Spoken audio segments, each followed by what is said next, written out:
Ya. Dia sertakan Allah dalam pekerjaannya, dia sertakan Allah dalam aktivitasnya. Ya. Jadi kalau orang menyertakan Allah itu mustahil, akan sulit itu mustahil, pasti mudah. Ya, pasti mudah. Ya.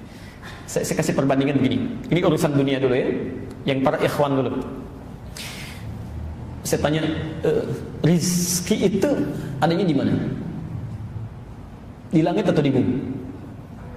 Tahu dari mana? Quran surah 51 ayat 22. Ya. Kita usahakan dari Al-Quran, kemudian Sunnah. Kalau kita temukan dari situ, itu yang terbaik. Ya, sebelum mencari yang lain. Bismillah. Quran surah 51 ayat 22. Ini teori tentang rezeki ya. Kita lihat misalnya. Wa fis samaa'i rizqukum wa ma tu'adun. Ya. Kata Allah, dan di langit rezeki Anda sudah disiapkan, ditetapkan, ya, dan tidak akan tertukar. Di langit rezeki kita sudah disiapkan, dituliskan, tidak akan tertukar. Ya. Jadi mohon maaf kalau Allah sudah kasih statement tidak akan tertukar, jadi tidak ada kerjaan mengambil rezeki orang. Ya. Jangan pernah mengharapkan rezeki orang lain, apalagi mengambilnya, itu tidak ada kerjaan. Karena rezeki kita sudah ditetapkan. Ya. Ingat hukum pengambilan itu ya.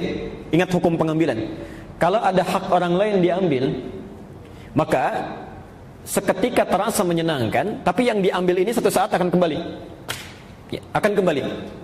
Jadi kalau orang ngambil rezeki orang lain, cuma melelahkan diri saja, ngambil, ya kapan lagi akan dikembalikan? Ya, satu saat, entah besok, entah seminggu kemudian, entah sebulan kemudian, pasti akan kembali. Ya.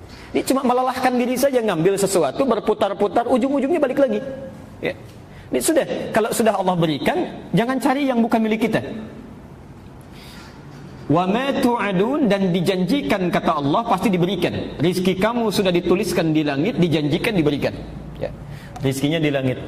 Kita hidup di mana? Di bumi. Di bumi. Kita hidup di bumi, rizkinya di langit. Masya Allah.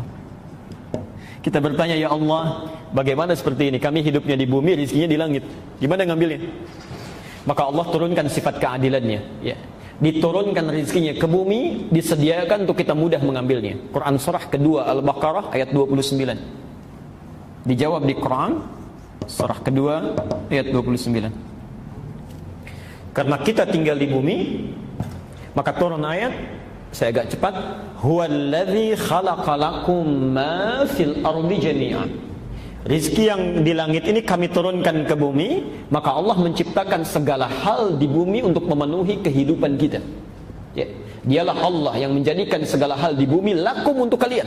Apa saja ya, bisa kita dapati. Ya. Pelan-pelan. Rizkinya di langit diturunkan ke bumi. Bumi luas atau sempit? Luas, baik ya. Antum tinggalnya di Kelapa Gading, tapi rezekinya turunnya di Palembang misalnya, kan harus nyari ke sana tuh. Ya. Jangankan ke Palembang, kalau rezekinya turun di Sunter saja kita mesti bergerak. Ya. Karena itu turun perintah dari Allah, karena tidak semua rezeki yang turun itu langsung menimpa kita. Ya.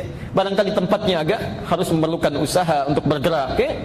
Karena itu turun ayat Quran surah kedua Al-Baqarah ayat 168. Ya. Kita diminta untuk berusaha untuk mengambilnya. Ya ayyuhan nasu, hei manusia, kulu mimma fil ardi halalan thayyiban. Silahkan kamu berusaha untuk mendapatkan rizkimu, ya. Untuk makanmu, untuk minummu, untuk segalanya, ya. Dengan cara yang halal dan baik. Halal plus thayyib. Pelan-pelan. Halalan thayyiban. Perhatikan rumusnya sini. Di rizki itu tidak cukup dengan diharap-harap, tapi menuntut usaha untuk meraihnya. Tapi yang menarik, bahasa Quran ketika meminta manusia mencari rizki itu membuat hukum umum, universal. Ya, tidak mengikat akidah. Hukumnya mesti dicari dengan halal, legal. Ya. Tidak boleh mencuri, merampok dan sebagainya. Hati-hati. Karena hukumnya sifatnya umum mengikat bagi manusia, maka manusia agama apapun, kepercayaan apapun yang melanggar dua ketentuan ini pasti mendapatkan konsekuensi dari kehidupan dunianya, diproses juga. Misal ada seorang muslim mencuri misalnya, menempuh mencari rezeki dengan cara yang tidak halal, tentu akan ditempuh juga melalui hukum dunia. Jadi tidak akan dibedakan, mau orang Islam mau non muslim, begitu mendapatkan mencari rezekinya dengan cara yang tidak halal, maka diluruskan juga.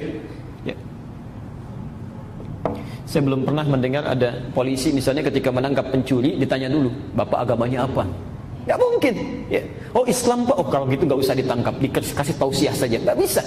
Mau Islam mau non muslim, begitu salah ya sudah, proses, selesaikan, hukum umum. Yang menarik bukan itu. Kita agak percepat. Ketika ada seseorang mencari rezeki bismillah dengan imannya, dengan keyakinannya, ada orang bertanya kepada Allah, ya Allah kami minta keadilan. Ada non muslim, dia tidak sholat, dia tidak puasa, dia tidak zakat, masa bisa mendapat kemudahan dalam mencari rezekinya? Kami yang sholat, yang puasa, yang berhaji, yang beribadah, harusnya ada perbedaan, ada kemudahan mendapatinya. Maka Allah turunkan ayat khusus yang diberikan hanya pada orang-orang yang punya iman. Quran surah kedua Al-Baqarah, ketentuan kedua, ayat 172. Pelan-pelan. Nanti silakan Anda perhatikan bagaimana cara Al-Quran mengungkapkannya. Yang di sini 168, ya ayyuhan nas, yang ini, hei manusia. Manusia sifatnya universal, bisa bagi seorang muslim atau non-muslim.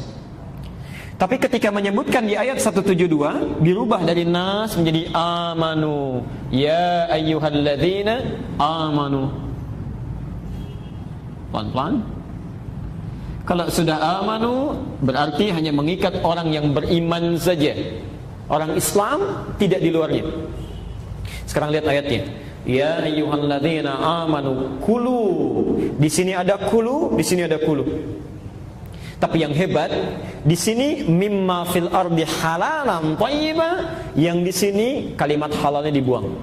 Kulu min thayyibati ma razaqnakum, halalnya dibuang, thayyibnya dijamakkan, thayyibat. Masyaallah. Ma razaqnakum.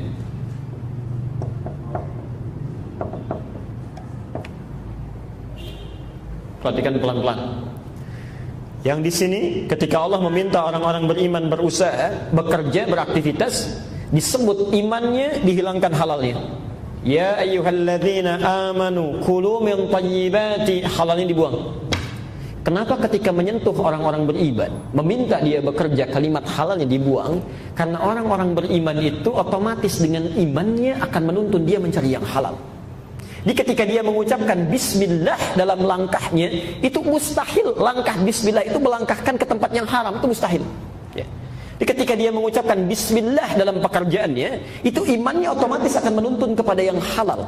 Jadi kalau ada orang merasa beriman, bahkan mengucapkan kalimat Allah dalam pekerjaannya, tapi dia mengerjakan yang haram dalam pencariannya, ada yang salah dalam imannya, ada yang keliru. Nah sekarang perhatikan. Kalau ada orang-orang mengerjakan sesuatu bismillah, bismillah, bismillah, merasa diawasi Allah dengan maknanya, bukan hanya kalimat yang mengalir di lisannya, maka sifat Rahman Allah diturunkan pada dirinya saat di dunia. Rahman, Maha Pemilik segala keluasan dunia. Ma razaqnakum. Lihat kalimatnya. Maka kami yang akan mudahkan dia mendapatkan rizki, bukan dia yang lelah mencarinya.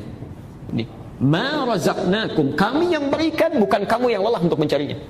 Jadi kalau kita mencoba untuk meningkatkan iman kepada Allah Subhanahu wa taala, kemudian diterapkan dalam aktivitas kehidupan, makan bismillah, minum bismillah, merawat anak bismillah, bekerja bismillah, maka Allah akan berikan naungan dalam kehidupan kita yang tidak akan pernah diberikan pada orang-orang yang tidak bismillah dalam kehidupannya. Jelas ya? Baik. Apalagi kalau dibuktikan dengan amal soleh. Ini bukan cuma kerjanya bismillah. Saat Anda bekerja, waktu salat Anda salat, waktu kemudian Anda baca Quran Anda baca. Apalagi kalau misal Anda melakukan amalan yang tidak dikerjakan oleh manusia umumnya. Malam orang tidur, Anda bangun. Malam orang siang orang makan, Anda puasa. Mendapatkan istirahat, orang lain baca Quran, Anda baca Quran. Masya Allah. Jika iman disandingkan dengan takwa, maka yang terjadi luar biasa dahsyatnya. Quran surah ke-7 Al-A'raf ayat 96. Lihat keajaiban yang terjadi. Quran surah 7 ayat 96. Walau anna ahlal qura amanu wattaqau plus takwa. La haula wala quwwata illa billah. Ini iman saja plus iman, kerja plus iman, beraktivitas plus iman, itu akan memudahkan rezeki yang diturunkan oleh Allah kepada kita, mudah. Apalagi rumus Qur'annya surah 7 ayat 96. Kalau kita tambah imannya plus takwa, insyaallah bekerja, salat tidak tertinggal. Orang dipanggil salat fardu masih terlambat-lambat. Antum kehilangan salat sunnah, gelisahnya luar biasa. Takwa, antum tambah takwa. Ya, alhamdulillah. Perhatikan kalimat Qur'annya. La fatahna 'alaihim barakatin minas sama'i wal ardh. Pasti kami bukakan pintu keberkahan rezeki baik dari langit ataupun dari bumi. Ya. Kalau sudah pintu langit dibuka, pintu bumi dibuka, sudah tidak ada kesulitan yang berarti dalam hidup. Ya. Pintu langit keberkahan, pintu bumi kemudahan. Jadi kalau sudah pintu langit dan bumi dibuka oleh Allah, di mana lagi celah kesulitan yang bisa didapati? Mustahil. Ya.